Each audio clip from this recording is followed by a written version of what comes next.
Шаңырақ шағын ауданындағы Олимпиада резервінің республикалық мамандандырылған мектеп-интернат колледжі.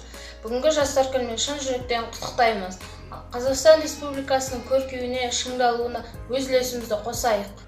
Халықаралық жастар күні Біріккен ұлттар ұйымының бас ассамблеясының шешімімен 1999 жылдың 17 желтоқсанында белгіленеді. Атаулы күнді белгілеу туралы ұсыныс 1938 жылы 8-12 тамыз аралығында Истанбулда өткен жастар мәселесі жөнінде бүкіл әлемдік министрлік конференциясы жасалды.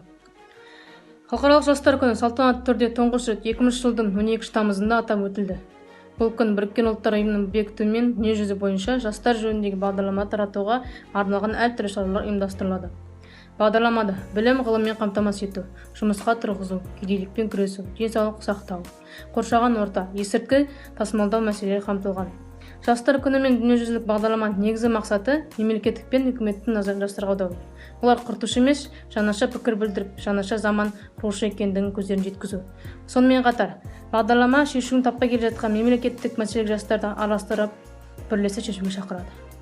Сіздерді бүгінгі бүкіл жастар мерекесімен шын жүректен құттықтаймын. Сіздерге сәттілік және жеңістік тілеймін.